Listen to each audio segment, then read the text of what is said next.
Friends, നമസ്കാരം. ഇന്ന് വളരെ സ്വാദോടുകൂടിയ എരിശ്ശേരിയുടെ റെസിപ്പിയാണ് റെഡിയാക്കുന്നത്.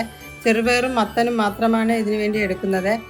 പയർ 1 കപ്പാണ് എടുത്തത്. അത് തലേ ദിവസമേ സോക്ക് ചെയ്ത് വെക്കണം. അതല്ലെങ്കിൽ കുറഞ്ഞതൊരു 3 മണിക്കൂറെങ്കിലും സോക്ക് ചെയ്ത് വെച്ചാൽ നന്നായിരിക്കും.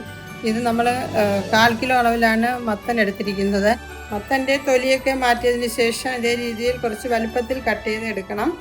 മത്തൻ വന്നിട്ട് അതും 1 കപ്പ് അളവിലാണ്. എന്നിട്ട് കുക്കറിലോട്ട് അത് ഇട്ടതിന് ശേഷം മത്തനും അതിലോട്ട് ആഡ് ചെയ്യുക. എന്നിട്ട് ഒരു 1.5 കപ്പ് അളവിൽ വെള്ളം ഒഴിച്ച്, കൂടുതൽ ക്വാണ്ടിറ്റിയിൽ വെള്ളം ഒഴിക്കേണ്ട ആവശ്യമില്ല. അത് വെന്ത് കിട്ടാൻ മാത്രം വെള്ളം ഒഴിച്ചാൽ മതിയാകും. എന്നിട്ട് മീഡിയം ഫ്ലെയിമിൽ വെച്ചിട്ട് 1 വിസിലാവുന്നത് വരെ വയ്ക്കേണ്ടതാണ്. നമ്മളിതിൽ ചേർക്കുന്ന കൂട്ട് തയ്യാറാക്കാൻ 1 കപ്പ് മുതൽ 1/4 കപ്പ് വരെ തേങ്ങ എടുക്കാവുന്നതാണ്. ഇതിങ്ങനെ ചെറിയ കഷ്ണങ്ങളായതുകൊണ്ട് ഒന്ന് ക്രഷ് ചെയ്തെടുത്തിട്ടാണ് അതിലോട്ട് മുളക് പൊടി, മഞ്ഞൾപ്പൊടിയൊക്കെ ചേർക്കേണ്ടത്. ഇതിൽ നിന്ന് 1 ടീസ്പൂൺ നമ്മൾ മാറ്റി വെച്ചു. അത് കടുവറുക്കുമ്പോൾ വറുത്ത് ഇടാനാണ്. 1/2 ടീസ്പൂൺ മഞ്ഞൾപ്പൊടി, 1/2 ടീസ്പൂൺ എരിവുള്ള മുളക് പൊടി, 1/2 ടീസ്പൂൺ ജീരകവും, 2 വെളുത്തുള്ളി അല്ലിയും, 1/4 ടീസ്പൂൺ കുരുമുളകും ഇട്ടതിന് ശേഷം അല്പം വെള്ളം ഒഴിച്ച് ഒരു 2 തവണ ഒന്ന് ക്രഷ് ചെയ്തെടുത്താൽ മതിയാകും. ഇത് ഫൈനായിട്ട് അരയ്ക്കേണ്ട ആവശ്യമില്ല. എന്നിട്ട് ഒരു അല്പം കറിവേപ്പില കൂടെ ചേർക്കണം. അപ്പോൾ അതിന് നല്ലൊരു ഫ്ലേവറൊക്കെ ഉണ്ടാകും. എന്നിട്ട് നമുക്കത് അരച്ചെടുക്കാം. ഇപ്പോൾ അത് അരച്ചെടുത്തു. ഇതേ രീതിയിലാണ് അത് അരച്ചെടുക്കേണ്ടത്, ചെറിയ തരിതരിപ്പോടുകൂടി. നമുക്കിനി കുക്കർ ഓപ്പൺ ചെയ്യാം. അതിൻ്റെ പ്രഷറൊക്കെ പോയി.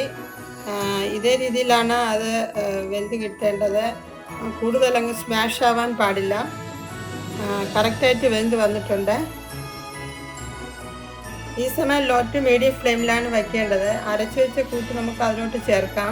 എന്നിട്ട് ഒന്ന് ചെറുതായിട്ടൊന്ന് ഇളക്കി യോജിപ്പിച്ചെടുക്കണം. ഇത് കുറച്ച് തിക്കായിട്ടിരിക്കുന്നു. അല്പം വെള്ളം കൂടെ ഇതിൽ ചേർത്താൽ നന്നായിരിക്കും. അപ്പോൾ വെള്ളം കൂടെ ചേർത്തതുപോലെ ഒന്ന് കഴുകി അതിലോട്ട് ഒഴിക്കേണ്ടതാണ്.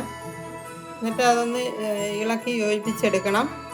അപ്പോൾ തന്നെ നല്ലൊരു ഫ്ലേവറൊക്കെ ഉണ്ട്. എന്നിട്ട് ഉപ്പ് ചേർക്കണം. ആവശ്യത്തിന് ഉപ്പ് ചേർത്താൽ മതിയാകും. നമ്മൾ ഉപ്പൊക്കെ അവരവരുടെ ടേസ്റ്റിനനുസരിച്ച് ചേർക്കുന്നതാണ് നല്ലത്. ഈ എരിശ്ശേരി തയ്യാറാക്കുമ്പോൾ നമ്മൾ ഒരിക്കലും ആദ്യമേ ഉപ്പ് ചേർക്കാറില്ല. ഇതിനു മുന്നേ മത്തങ്ങ വെച്ചിട്ടുള്ള മോരുകറിയുടെ വീഡിയോ അപ്ലോഡ് ചെയ്തിട്ടുണ്ട്. അത് കണ്ടിട്ടില്ലാത്തവർ ഒന്ന് കണ്ടു നോക്കണേ. അപ്പോൾ അല്പം കൂടെ ഉപ്പിൻ്റെ ആവശ്യമായിട്ടുണ്ട്. അല്പം കൂടെ ചേർത്തു. അങ്ങനെ നല്ല ഒന്ന് ഇളക്കി യോജിപ്പിച്ച് എടുക്കണം.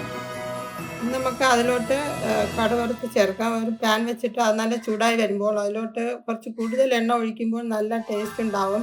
ഒരു 3 ടേബിൾ സ്പൂൺ വെളിച്ചെണ്ണയാണ് ചേർത്തത്. എന്നിട്ട് ഒരു 1/4 ടീസ്പൂൺ കടുകും, അത് നല്ല പൊട്ടി വന്നതിന് ശേഷം വറ്റൽമുളകും ഇട്ടിട്ട് 1 ടീസ്പൂൺ ഉഴുന്നുപരിപ്പും ചേർത്തതിന് ശേഷം അത് നല്ല ഒന്ന് റെഡിഷ് കളറാവുന്നവരെ ഒന്ന് നല്ല റോസ്റ്റാക്കി എടുക്കണം. എന്നിട്ട് 1 ടീസ്പൂൺ തേങ്ങയും ചേർത്ത് അതും ഒന്ന് നല്ല റോസ്റ്റ് ചെയ്ത് എടുക്കണം.